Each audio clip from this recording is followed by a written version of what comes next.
जो cleanest city है India का, इंदौर, उसके जो कह सकते हैं सूत्रधार, ये हमारे सर हमारे साथ बैठे हुए हैं। सर, आपको ये दिमाग में कैसे आया?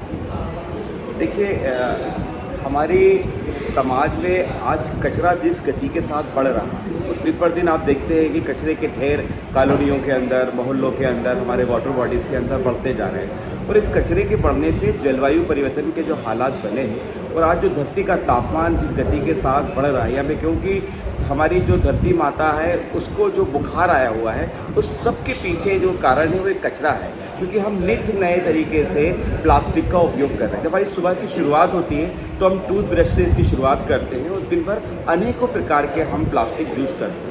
और प्लास्टिक को हम अनजाने में ही या तो जला देते हैं या उसको वाटर बॉडीज में फेंक देते हैं। इस प्लास्टिक को जलाने से इसमें से डाइऑक्सिन और फ्यूरान नामक जहरीली गैसेस निकलती हैं, जिससे कि 32 तरह के कैंसर होते हैं और जलवायु परिवर्तन के हालात बनते हैं। तो इन्हीं सब परिस्थितियों को बेहतर करने के लिए हम लोगों ने मध्य प्रदेश की राजधानी भोपाल और इंदौर से 2007 में एक अभिनव प्रयास शुरू किया था कि हम कचरा बीनने वाले समुदाय को अपने साथ जोड़कर उन्हें स्वरोजगारमुखी बनाएंगे, साथ ही कचरे का वैज्ञानिक निष्पादन करेंगे। इस सारे काम को मेरे जो प्रेरणा स्रोत हैं या मेरे जो कहा जाए कि प्रेरक हैं, वो राष्ट्र ऋषि नानाजी देशमुख हैं, जिनकी प्रेरणा से प्रेरित होकर मैंने इस कार्य को किया। पहले शासकीय सेवा में था, लेकिन नानाजी के संपर्क में आने के बाद शासकीय सेवा से मैंने सेवानिवृत्ति ली और इस प्रकल्प को शुरू किया। इसके माध्यम से आज पूरे देश में लगभग 5.5 लाख कचरा बीनने वाले प्लास्टिक कचरा बीनने का कार्य कर रहे हैं और उससे अपना स्वरोजगार चला रहे हैं, साथ ही पर्यावरण का संरक्षण कर रहे हैं। इस पूरे मॉडल को भोपाल मॉडल के नाम से पूरे विश्व में जाना जाता है।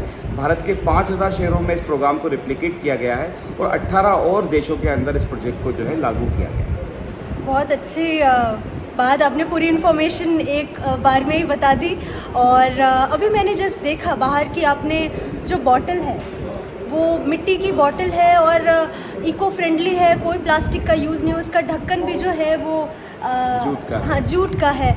और सर बता रहे थे कि उसके साथ एक बैग भी है जो आप कैरी कर सकते हैं। तो ज़ीरो वेस्ट प्लास्टिक के लिए आपके 2 अभियान आप अभी बता रहे थे, तो आप उनके बारे में बताएंगे?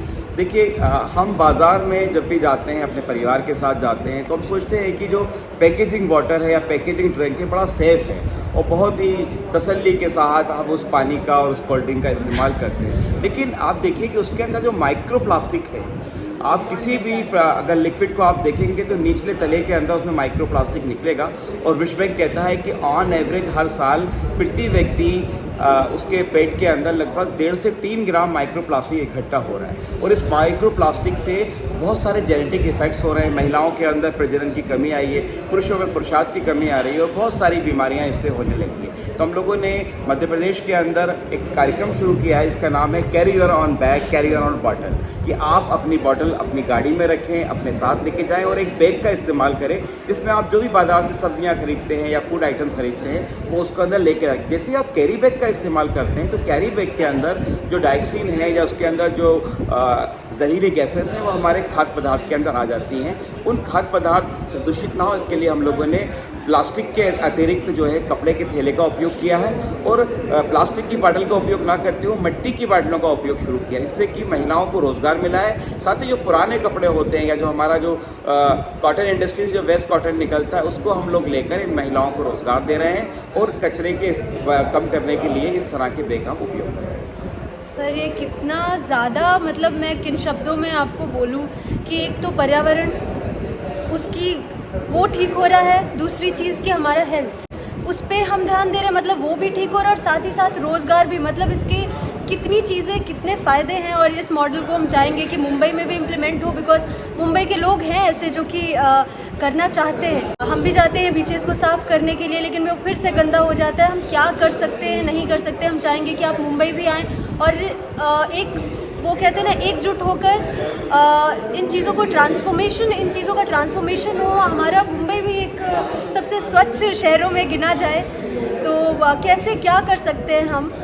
देखिए, इंदौर, भोपाल और देश के दूसरे जो 10 सबसे साफ शहर हैं, वहाँ पर जो अभिनव प्रयास किए गए हैं, उन्हीं सब अभिनव प्रयासों को मुंबई में भी लागू करने के लिए कल हमारी एक बैठक यहाँ के म्यूनिसिपल कमिश्नर के साथ होना है और राष्ट्रीय बाल आयोग के जो चेयरमैन हैं श्री प्रियांक कानूनगो, उन्होंने एक महाराष्ट्र शासन के माध्यम से एक कार्य को प्रारंभ किया है और भोपाल में ये जो कार्य हुए हैं, इंदौर में जो कार्य हुए हैं, इन सभी कार्यों को मुंबई के अंदर लागू करने के लिए कल एक ब्लूप्रिंट तैयार किया जाएगा और निश्चित तौर पे नगर निगम मुंबई और पॉल्यूशन कंट्रोल बोर्ड महाराष्ट्र के माध्यम से इस प्रकल्प को हम लोग चालू कर रहे हैं और इस प्रकल्प का मुख्य उद्देश्य है कि जितने भी असंगठित कचरा बीनने वाले हैं जो मुंबई के अंदर कार्य कर रहे हैं उनको हम एक मंच पर लाएँ और उनको स्वरोजगार के साथ साथ सेफ्टी दें और जो भी प्लास्टिक कचरा है उसका व्यवस्थित कलेक्शन हो, उसका साइंटिफिक डिस्पोजल हो। इसके अतिरिक्त कम्युनिटी के अंदर लोगों को अवेयर करें कि वो प्लास्टिक का उपयोग कम से कम करें और जब मजबूरी हो तभी करें और प्लास्टिक के स्थान पर जो है वो कपड़े के थैलों का उपयोग करें, मिट्टी की बाटल का उपयोग करें,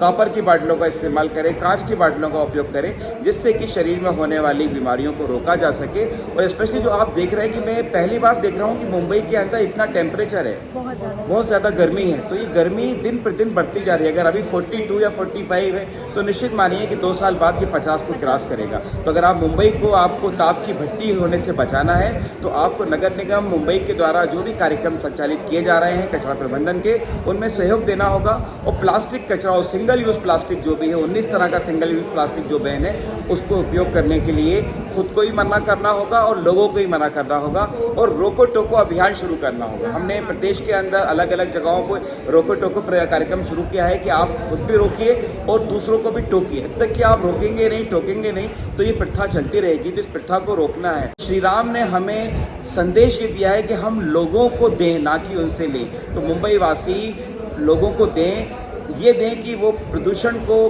कम करें, कचरे को कम करें और प्लास्टिक का उपयोग ना करें और आने वाली जनरेशन को एक स्वच्छ और स्वस्थ वातावरण दे सकें। सर, आप अपनी एक पद यात्रा के बारे में बात कर रहे थे अयोध्या तक की, आप उसके बारे में बताना चाहेंगे?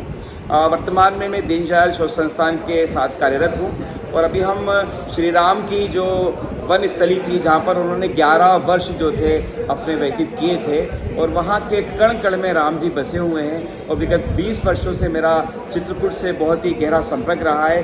चित्रकूट की मंदाकिनी नदी को भी स्वच्छ करने का एक कार्यक्रम चलाया जा रहा है। तो आज के इस कार्यक्रम से प्रेरित होने के बाद मैं चित्रकूट से अयोध्या के बीच एक पदयात्रा प्रारंभ करूंगा। इस पदयात्रा का मुख्य उद्देश्य ये होगा कि लोग सिंगल यूज़ प्लास्टिक का उपयोग ना करें और अपने शहरों को, अपने गाँवों को, अपने टोलों को, अपने मंजरों को और आदिवासी बाहुल्य क्षेत्रों को स्वच्छ स्वस्थ बनाएं।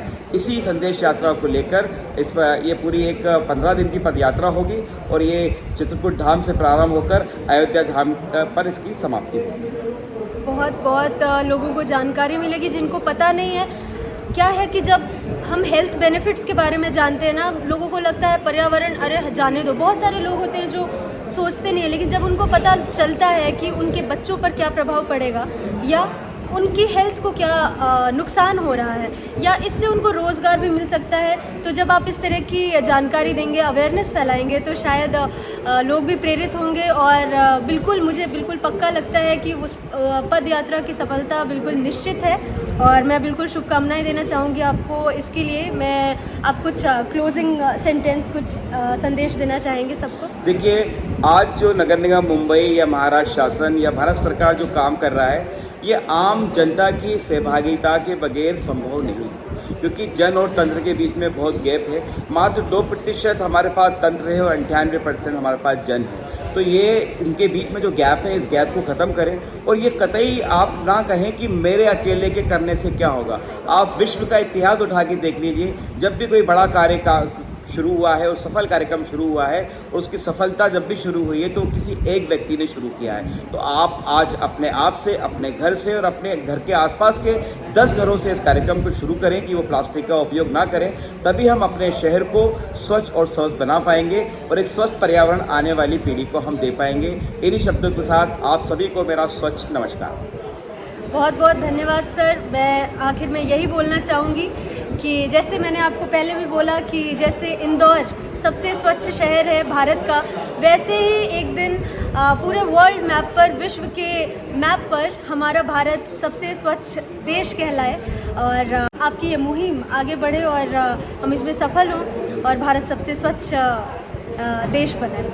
बहुत बहुत धन्यवाद सर। नमस्कार।